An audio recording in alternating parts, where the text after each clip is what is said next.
বিয়ে করা ভালো নাকি না করা ভালো? সবাই একমত তো?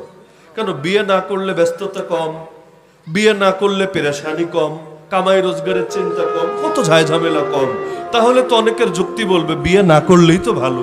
बिया मनी तो हैरानी परेशानी, शादी करना शौक है, चंद रोजे का ज़ौक है, फिर गले में तौक है, शादी मुकुन शादी मुकुन शादी मुकुन।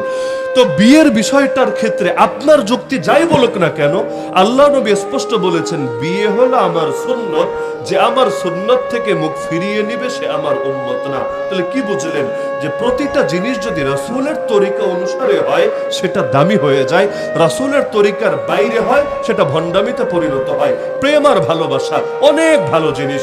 স্ত্রীর দিকে কেউ যদি মহব্বতের নজরে তাকায় আর স্ত্রীও যদি স্বামীর দিকে মহব্বতের নজরে তাকায়, হাদিসে আছে আল্লাহ নিজে তাদের উভয়ের দিকে রহমতের নজরে তাকায়। আল্লাহ রাসূল সাল্লাল্লাহু আলাইহি ওয়াসাল্লাম যখন গ্লাসে পানি পান করতেন, আগে আম্মাজান আয়েশাকে দিতেন যে তুমি পানি পান করো, আম্মাজান আয়েশা পান করতেন। এরপর আল্লাহ রাসূল গ্লাসটা হাতে নিয়ে আম্মাজান ঠিক যেই জায়গায় মুখ দিয়েছেন সে জায়গায় মুখ দিতেন, মুখ দিয়ে পানি পান করতেন। কিসের জন্য? আরে মহব্বতের জন্য। স্ত্রীর মুখে যদি খাবার তুলে দেন এতো আপনার আমলনামায় সওয়াব লেখা হয়। স্ত্রীর পেছনে যে অর্থ ব্যয় করেন এতো আপনার আমলনামায় সদকার সওয়াব লেখা হয়। তো প্রেম আর ভালোবাসা এত মহান জিনিস, এত দামি জিনিস। কিন্তু স্ত্রী ছাড়া যদি অন্যের বেলায় হয়, গার্লফ্রেন্ডের সাথে হয়, জাস্ট ফ্রেন্ডের সাথে হয়, অথবা অন্য কারো সাথে হয়, তাহলে সেই ক্ষেত্রে এটার দ্বারাই জান্নাতের দিকে অগ্রসর হওয়া যায় না, জাহান্নামের দিকে অগ্রসর হতে হয়। তো প্রতিটা ক্ষেত্রে তরিকা নিতে হবে আল্লাহর রাসূলের থেকে এবং সাহাবায়ে কেরামের থেকে। আপনাদের এলাকায় আছে কিনা আমি জানি না, এই কিশোরগঞ্জে অনেক এলাকায় আমি দেখেছি আজানের আগে দুরূদ শরীফ পড়ে। আছে নাকি? যারা পড়ে, এক নম্বরে আমি এটা ক্লিয়ার করে, দুরূদ শরীফ পড়া অনেক ভালো ইবাদত। একবার দুরূদ পড়লে 10টা রহমত নাজিল হয়। একটা না, দুরূদ পড়বেন একবার রহমত নাজিল হবে 10 বার। কিন্তু যারা আজানের আগে দুরূদ শরীফ পড়ে, আপনি শুধু একটা প্রশ্ন করবেন যে ভাই পৃথিবীতে কি তুমি প্রথম আজান দিলা নাকি তোমার আগেও কেউ আজান দিয়েছে? বলবে অবশ্যই দিয়েছে, বেলাল রাদিয়াল্লাহু আনহু দিয়েছেন, সাহাবীরা দিয়েছেন, তাবেঈরা দিয়েছেন, তাবেঈরা দিয়েছেন। আযান তো নবী শিখিয়েছেন, আর নবী তো যা শিখান আল্লাহর পক্ষ থেকেই শিখান। তার মানে আযান মূলত শিখিয়েছেন কে? আল্লাহ। আল্লাহর দ্বীনের শিক্ষা আল্লাহ দিবেন না তো কে দিবেন? আল্লামানি রাব্বি ফাহসানা তালিমি। এবার তাকে জিজ্ঞাসা করেন, আচ্ছা বেলাল যে আযান শুরু করতেন আল্লাহু আকবার দিয়ে শুরু করতেন নাকি দুরূদ শরীফ দিয়ে শুরু করতেন? বলবে বেলাল আল্লাহু আকবার দিয়ে শুরু করত, তবে আমি দুরূদ শরীফ দিয়ে শুরু করব। তোমার গায়ে কেন চুলকায়? তুমি কি ওয়াহাবি? দুরূদ শরীফ শুনলে কেন গায়ে চুলকাবে? তুমি কি ওয়াহাবি? ডাইরেক্ট প্রশ্ন ছুড়ে দিবে। মানে কথাও বলা যায় না, কথা বলার আগে ট্যাগ একটা বরাদ্দ থাকবে।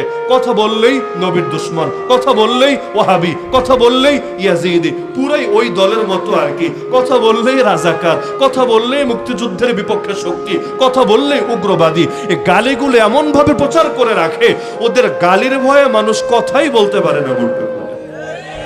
আচ্ছা তুমি আগে আমাকে বলো, দুরূদ শরীফ পড়া ভালো, কোনো সন্দেহ নাই। কোরআন শরীফ পড়া ভালো না খারাপ আগে এটা ক্লিয়ার করো। বলবে হ্যাঁ অবশ্যই ভালো, দুরূদের চাইতে আরো বেশি ভালো।